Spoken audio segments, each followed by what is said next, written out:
تعظیم ہمارے ہاں اصل میں بدقسمتی سے ہم سیرت کی تقریریں کرتے ہیں، حضور کی عظمت بیان کرنے کی کوشش کرتے ہیں. کچھ لوگ تو خیر حضور کی زلفیں ہیں، حضور کی آنکھیں ہیں، حضور کی کملی ہے، حضور کا سایہ نہیں تھا وغیرہ، یہ باتیں اپنی جگہ ہیں، ہر چیز ٹھیک ہے. لیکن یہ جان لیجئے حضور کی اصل عظمت ایک نبی اور رسول کی حیثیت سے ہے، اور وہ شے وہ ہے جہاں جبرائیل کے بھی پر جل رہے ہیں. اس کی حقیقت کون جانتا ہے؟ میں ایک مثال دے رہا ہوں آپ کو کہ حضور 100 میں مثال رکھا کرتے تھے. آج روزہ رکھا، شام کو افطار نہیں کیا، وہ رات کو چل رہا ہے روزہ، اگلے روز پھر وہ کنٹینیو کر رہا ہے شام تک. 2 دن کا 100 میں مثال، 3 دن کا بھی رکھتے تھے. صحابہ نے اجازت چاہی حضور ہمیں بھی اجازت دے دیں، نہیں. آج کے حضور آپ تو رکھتے ہیں، ہمیں منع کرتے ہیں. اب سنیے، ایکم مثلی، تمہیں سے کون ہے مجھ جیسا؟ ابھی تو عند ربی، میں تو اپنے رب کے پاس رات گزارتا ہوں. ہوا یطعمنی ویسقین، وہ مجھے کھلاتا اور پلاتا ہے. کیا سمجھیں گے ہم؟ کیا ہماری سمجھ میں آئے گا؟ یہ معاملہ نبوت کے جو اسرار و رموز ہیں، ان کا جو مقام اور مرتبہ ہے، وہ کوئی نبی پہچان سکتا، غیر نبی تو پہچان ہی نہیں سکتا. ایک ڈاکٹر کا کیا مقام ہے اپنے فن میں، وہ کوئی ڈاکٹر ہی سمجھ سکے گا نا، غیر ڈاکٹر کہاں سمجھے گا؟ اور حقیقت میں وہی سمجھے گا جو اس سے بھی اوپر کا ڈاکٹر ہے. نیچے والا تو نہیں سمجھ سکتا. جو کمتر ہے وہ تو صرف اوپر دیکھے گا، اللہ اللہ خیر صلی اللہ. جو اوپر ہے اور ظاہر ہے محمد سے اوپر کوئی نہیں صلی اللہ علیہ وسلم. یہی وجہ ہے، دیکھیے شیخ سعدی کو کیا کہنا پڑا، یا صاحب الجمال و یا سید البشر من وجهك المرير لقد نور القمر لا يمكن الثناء كما كان حقه بعد خدا بزرگ توئی قصہ مختصر. اے محمد صلی اللہ علیہ وسلم، آپ کی ثنا جیسے کہ حق ہے ہو ہی نہیں سکتی. غالب اس سے بھی آگے گیا ہے، میں بات ابھی آپ کو سناتا ہوں شعر اس کا. آپ کی ثنا کا حق ادا ہو ہی نہیں سکتا. بس ہم یہ جانتے ہیں اللہ کے بعد آپ کا مقام. غالب جو آگے گیا ہے کہتا ہے، غالب ثنائے خواجہ بیزدان گزاشتے کہاں ذات پاک مرتبہ دان محمد است. اے غالب ہم نے تو حضور کی ثنا تو اللہ کے حوالے کر دی ہے، اس لیے کہ وہی ذات پاک جانتا ہے مرتبہ محمد کا کیا ہے صلی اللہ علیہ وسلم. ہم بیان کرنے کی کوشش کریں گے تو توہین کر بیٹھیں گے. ایک لطیفہ ہے، ایک بیچارہ کوئی دیہاتی کہیں پھنسا ہوا تھا کسی جگہ، تھکا ہوا چل رہا تھا، ڈپٹی کمشنر صاحب جا رہے تھے، کار میں بٹھا لیا. اب اس نے کہا پتر تینوں اللہ پٹواری کرے. اب اس غریب کے جو ہے اس کے ذہن میں تو پٹواری سے اوپر تو کچھ ہے ہی نہیں. اس کے قلم سے جو ہے ادھر کا انتقال ادھر ہو گیا، ادھر کی ادھر چلی گئی. تو ڈی سی کو وہ تعریف کر رہا ہے اپنے سمجھ کے مطابق پٹواری کرے. تو ہم کہیں پٹواری والا معاملہ نہ کریں. ہاں ایک پہلو ایسا ہے جس کے حوالے سے حضور کی عظمت ہماری سمجھ میں آئے گی. حضور ایک انسان کی حیثیت سے کیا تھے، ایک باپ کی حیثیت سے آپ کا کیا طرز عمل تھا. ذرا یاد کیجئے، جگر گوش ہے رسول حضرت فاطمہ بطول رضی اللہ تعالیٰ عنہ، وہ حاضر ہوتی ہے، ابا جان دیکھیے چکی پیس پیس کر یہ گھٹے پڑ گئے میرے ہاتھ میں، یہ کنویں سے پانی لاتی ہوں، مشکیزیں کہ یہاں پر بندیاں پڑ گئی. حضور اب تو عام لوگوں پر بھی آسانیاں ہیں، لوگوں کے ہاں غلام آ گئے ہیں، کنیزیں آ گئی ہیں، مال و دولت آ گئی ہے.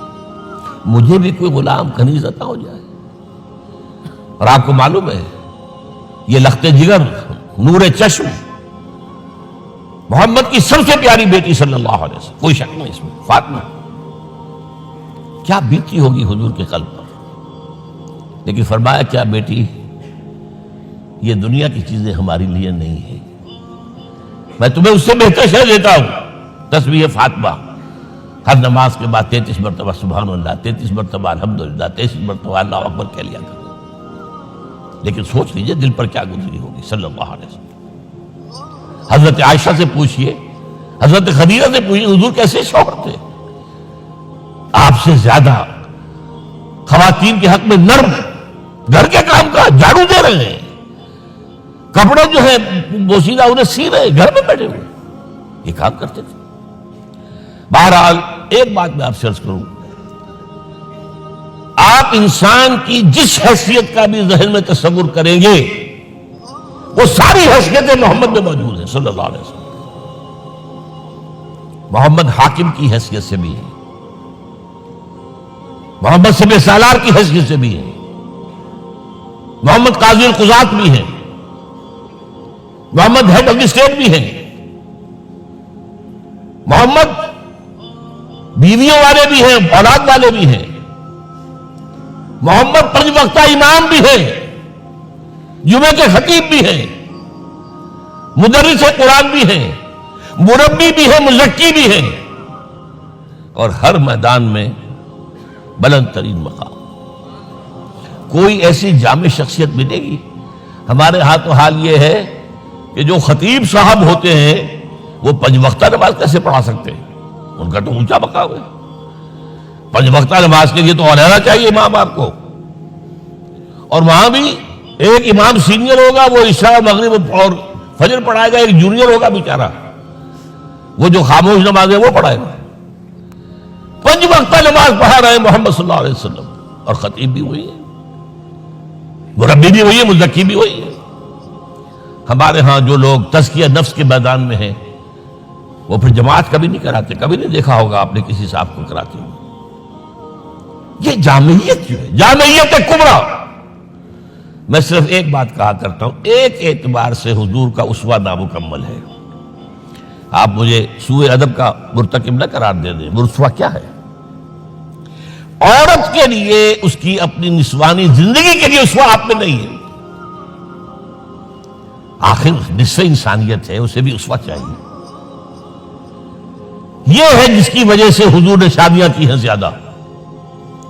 خواتین کے لیے اسوہ حضور کے ازواج مطہرات ہیں، اور ان میں سب سے بڑھ کر جو بالکل یوں سمجھیے کہ آغاز کے اندر نوجوانی میں آ گئی ہیں حضور کی خدمت میں، نہایت ذہین و فطین، انہوں نے پھر عورت کی زندگی کے لیے حضور کا جو طرز عمل تھا وہ انہوں نے بیان کیا نا۔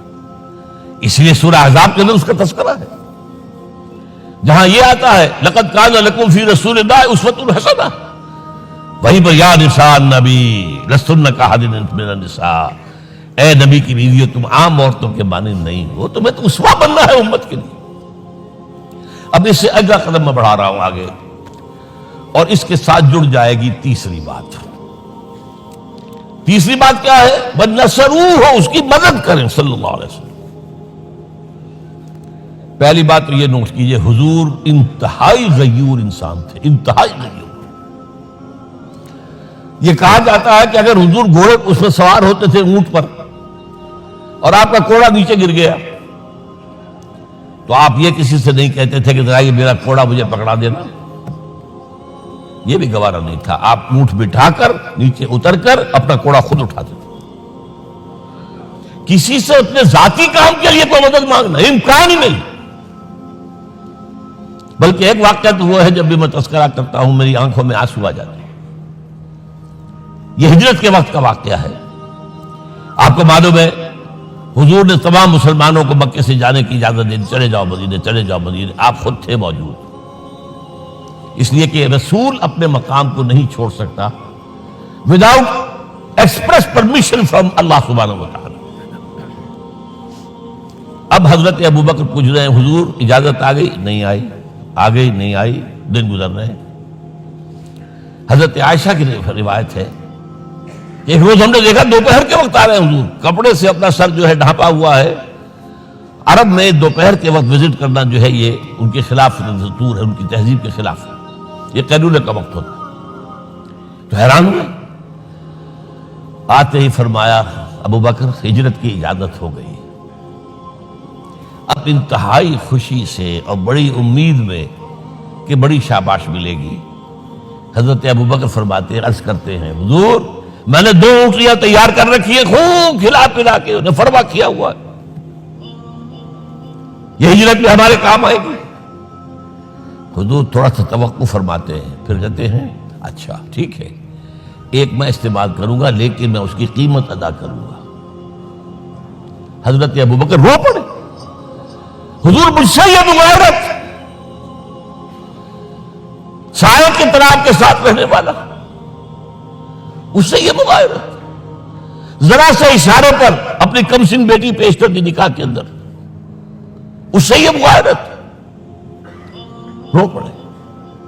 لیکن حضور کی اپنی غیرت تھی، میں قیمت دوں۔ اب بتائیے مدد کا کے لیے درکار تھی؟ مدد تھی ان کے مشن کے لیے۔ مشن دو حصوں میں تھا، اس کو جانیے، آج کچھ علمی باتیں آ رہی ہیں۔ حضور کے مشن کے دو حصے، ایک ابتدائی جو تمام انبیاء اور رسول کا تھا، ایک تکمیلی جو صرف محمد کا صلی اللہ علیہ وسلم۔ ابتدائی کیا ہے؟ اللہ کی طرف دعوت، تبلیغ۔ جو دعوت قبول کر لیں ان کے لیے بشارت، بشیر کہ تمہارے لیے آخرت میں جنت ہے، نعمتیں ہیں۔ رد کر دیں ان کے لیے نذیر، خبردار کرنے والے، جہنم کے لیے تیاری کر لو۔ داعی اللہ، اللہ کی طرف بلانے والے، سراجا منیرا، روشنی کے چراغ۔ یہ حیثیت مشترک ہے تمام انبیاء کرام۔ تمام انبیاء بشیر بھی تھے، نذیر بھی تھے، داعی بھی تھے، سراج منیر بھی تھے، اگرچہ ان تمام حیثیتوں میں بھی حضور کا سب سے اونچا مقام علیحدہ نمایاں ہے، لیکن حیثیت بنیادی طور پر مشترک۔ ایک حیثیت تکمیلی، اور وہ کیا ہے؟ اے نبی، جو دین آپ کو دیا گیا ہے صرف تبلیغ نہیں، صرف تعلیم نہیں، اس کو قائم کر کے دکھاؤ نظام زندگی کی حیثیت سے۔ 3 مرتبہ قرآن میں یہ الفاظ حضور کے لیے آئے ہیں، هو الذی ارسل رسولہ بالہدی ودین الحق لیظہرہ علی الدین کلہ۔ 3 دفعہ سورہ توبہ میں یہ الفاظ آئے، سورہ صف میں یہ الفاظ آئے، سورہ فتح میں یہ الفاظ آئے۔ وہی اللہ جس نے بھیجا ہے اپنے رسول کو صلی اللہ علیہ وسلم، الہدا، قرآن حکیم، ہدایت کاملہ، اور نمبر 2 دین حق۔ یہ 2 چیزیں دے کر بھیجا، کس لیے؟ تاکہ اس دین کو غالب کرے پورے نظام زندگی پر۔ یہ معاملہ ذرا سوچئے۔